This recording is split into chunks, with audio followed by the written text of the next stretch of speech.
How do you stay confident and optimistic when the weight of tough decisions and setbacks feels like it might crush you? Do you operate in blind optimism or excessive negativity? Do you understand how either one of these can affect your company culture?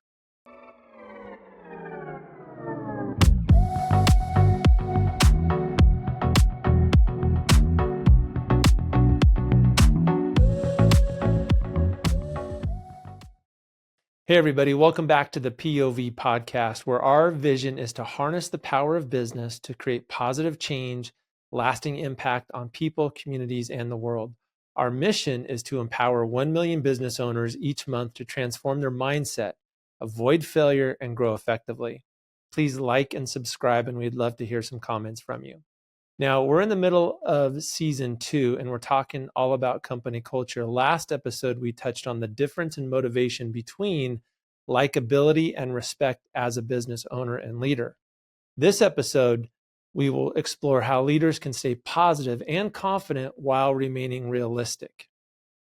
Now, running a business is more than what most people think. It's about mastering the mental game of handling tough decisions and setbacks. It's about being able to handle pressure. Now, I can't tell you how many times when I started my business in the beginning and even after a couple of years that payroll would come around and I did not have enough money in the bank to meet payroll. I was always able to do it, but that pressure taught me so much, and it was hard to hide that sort of pressure in front of my team. I got story after story about that, and so do all business owners for the most part. But blind optimism or excessive negativity can derail decision-making and team morale, and people notice this. This is easy to recognize for outsiders who are new to the business, but it's not so easy to recognize if it's you, the business owner or leader. Now, the solution is to reframe challenges and opportunities, and we've talked about this a lot, reframing, but the point is that you want to think about things differently from a business perspective. And understand that everything in small business is not about life or death. It's about building resilience, setting achievable goals, and then communicating transparently to be able to inspire confidence through honesty.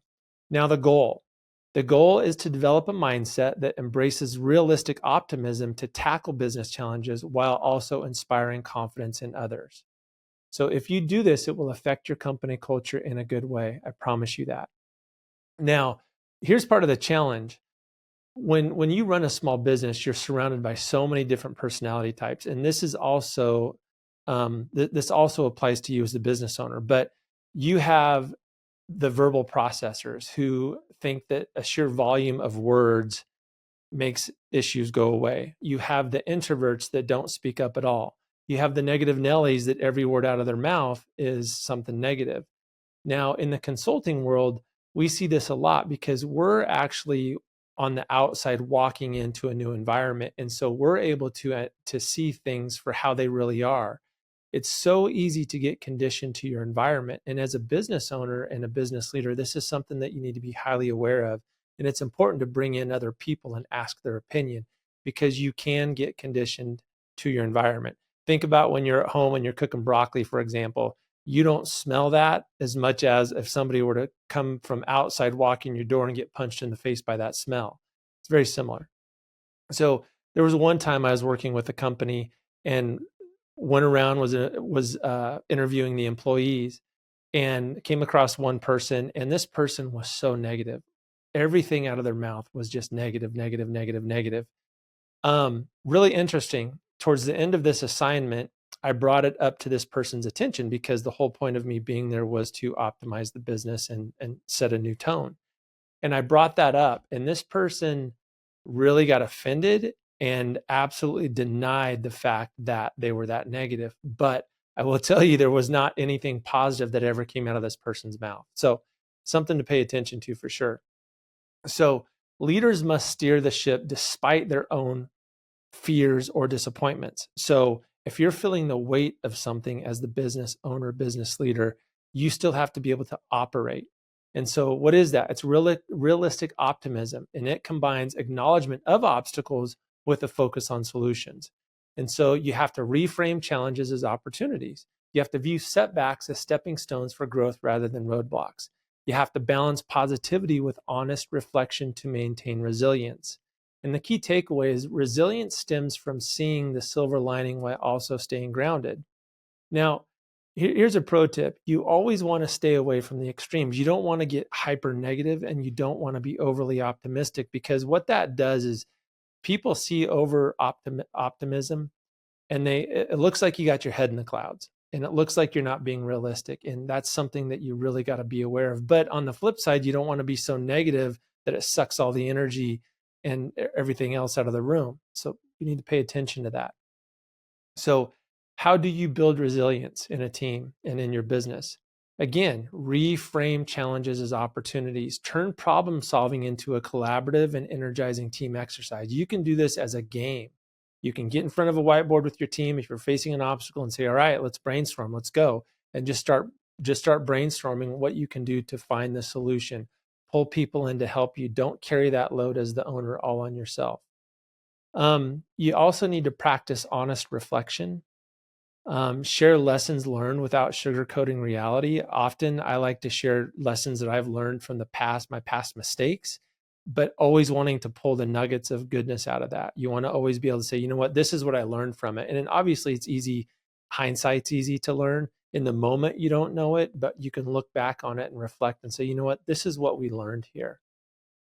And again, you want to avoid the extremes. You don't want to be blindly optimistic, and you don't want to be paralyzingly negative. It just is not a good thing. So another thing is setting ambitious yet achievable goals. In order to do this, you have to analyze the current situations before you start planning and looking at those goals. So you want to identify the risks and the opportunities realistically. Be realistic and think about resources and market conditions. Set specific, clear goals with practical timelines. And sometimes, honestly, a simple, easy goal is the key here. So if the team is struggling, set an easy goal. Just click off a win. It's not a bad thing. It's like, you know what? We set a goal. We walked to it. We achieved it. It's done. Then you can set some other goals that might be harder. So you've heard of SMART goals, right? Well, goals that are not achievable are really dumb. And I've seen that a lot. And I've been guilty of this. I've come in, been really aggressive, really optimistic, like, we're going to do this, we're going to do this, we're going to do this. And then you get into it a month or two and it's like, oh man, we're not even sniffing that yet. And you got to readjust. So it's really important to set realistic goals. And then next, transparent communication. So one of the keys to being realistic and optimistic at the same time is just being transparent in your communication with the team and the business. Acknowledge the emotions, acknowledge the fears, and show vulnerability to build relatability. But you got to be smart here. You can't, again, be extreme on either side. You want to be honest for sure, but you don't want to set the extreme on one way or the other. So, and you can share information promptly for trust building during uncertain times. You know, oftentimes when I've met financial difficulties in business, I will actually sit down the leadership team, and it depends on the dynamic and the environment and the people that you have. But I will actually share the financials, not every detail, but I will give the team a snapshot like, hey, listen, this is where we're at. This is what we need to do to break even. This is where we've been. You know, this is the goal. And share that with them. And it's not to scare them. It's not to manipulate them. It's to really be honest and transparent. Like, hey, here's the reality of our situation. Us as a team, we need to buckle down and we need to go. We need to fix this. It's always proven to be very valuable. And then, you know, choose appropriate communication methods based on sensitivity. You know, you don't want to just blurt everything out from the mountaintops. You want to be sensitive to the team. And if you got to do one-on-ones, do one-on-ones. If you can pull in the leadership team, a small group of people, you can do that. Focus on the facts rather than speculation. Don't speculate, and avoid using terms like always and never. You want to be smart here. You can inspire confidence while being honest. You can blend honesty with hopefulness to inspire confidence. Share a clear vision with transparency about the hurdles. Again, don't go to the extremes. I keep repeating this, but it's so important, because you would be surprised how, when you're on the extreme, how you can affect people, because there are people in your business that will gravitate towards one of those extremes or the other. If there's people that are overly optimistic, they're going to gravitate towards that. If they're super negative, they're going to gravitate towards that. So you want to find a good middle ground.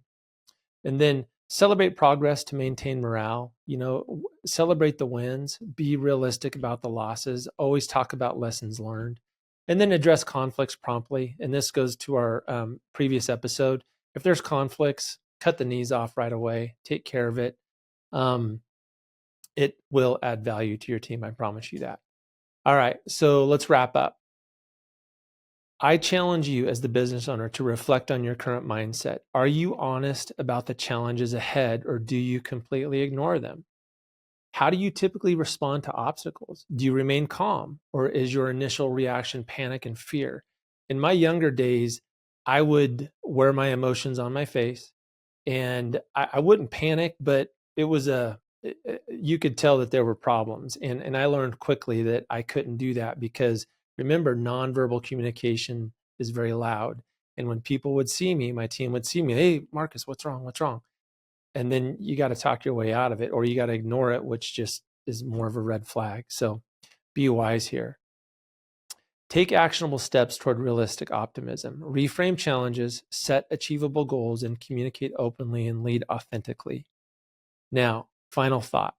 Realistic optimism isn't about just positivity. It's about strategy for long-term success that helps businesses and teams thrive. It's about establishing a good environment and a good culture for your business, and it will always start with you, the business owner. I hope this was valuable. All right, please visit the POVpodcast.com for more insights and download our free mini ebook, The Mindset Shift: How Successful Business Owners Think Differently. I want to thank our sponsor, Boost USA, a project management and professional services consultancy. Boost USA will streamline your organization while also helping you build the internal infrastructure to grow and scale. The link will be in the description. Thank you so much. I hope this added value to you, and I hope it challenged you. We'll see you next time.